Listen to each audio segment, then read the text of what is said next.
Aluva primary headmasters ഫോറത്തിന്റെ നേതൃത്വത്തിലാണ് 2025-26 വർഷം വിരമിക്കുന്ന പ്രധാന അധ്യാപകർക്കുള്ള യാത്രയപ്പ് ചടങ്ങ് സംഘടിപ്പിച്ചത്. ഇടത്തല KNM ME സ്കൂൾ ഓഡിറ്റോറിയത്തിൽ നടന്ന പരിപാടി ഉപജില്ലാ വിദ്യാഭ്യാസ ഓഫീസർ സനുജ എ ഷംസു ഉദ്ഘാടനം ചെയ്തു. ഗ്രാമത്തിന് വേണ്ടി എപ്പോഴും ഒരു ചിന്താഗതികളെ മാറ്റാൻ നമുക്ക് ഓരോരുത്തർക്കും അറിയാം. നമ്മുടെ വീട്ടിലെ മക്കള് ഇടക്കറികളുടെ തോരൻ അല്ലെങ്കിൽ കറി വെച്ചെങ്കിൽ കഴിക്കാൻ മടിക്കുന്ന ഒരു സമൂഹത്തില് സാറ് കുട്ടികൾക്ക് മുഴുവനുമാണ് വെച്ച് നൽകിയത്.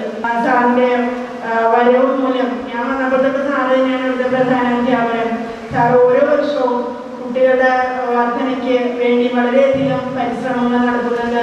അത് ഒരു പരിധിവരെയും ഫലവത്തായിട്ടുണ്ട്.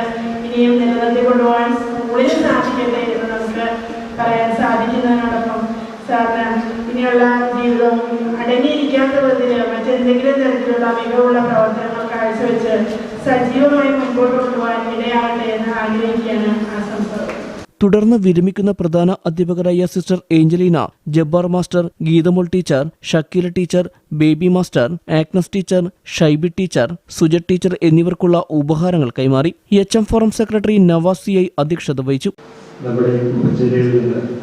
എപ്പോഴും 10-15 ഇടയിൽ അധ്യാപകർ അല്ലെങ്കിൽ 20 ഇടയിൽ അധ്യാപകർ എല്ലാ വർഷവും റിട്ടയർ ചെയ്യുന്നുണ്ട്.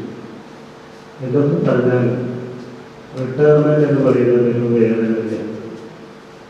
അതോടൊപ്പം ഈ ഒരു ഫംഗ്ഷനിലൂടെ ആ വേദന ലഘൂകരിച്ചുകൊണ്ട് നമ്മുടെ സ്നേഹത്തിൽ പൊതിഞ്ഞ ഊഷ്മളമായ സൗഹൃദത്തിൽ മേലെടുത്ത ഒരു സന്ദേശം, ഒരു സ്നേഹവൈപ്പ് നാം അവർക്ക് പ്രദാനം ചെയ്ത ഒരു ചടങ്ങ് കൂടിയാണ്. അപ്പോൾ ആ ഒരു സ്നേഹവും ദേഹത്തിൻ്റെ വേദനയും സമ്മിശ്രമായി ചാലിച്ച് സമന്വയിക്കുന്ന ഒരു വേദി എന്ന നിലയ്ക്ക് വളരെയേറെ വൈകാരികമായ ഒരു അനുഭവം പങ്കുവയ്ക്കപ്പെടുന്ന ഒരു വേദി എന്ന നിലയ്ക്ക് ആണ് ഞാൻ ഈ പരിപാടിയെ കാണുന്നത്.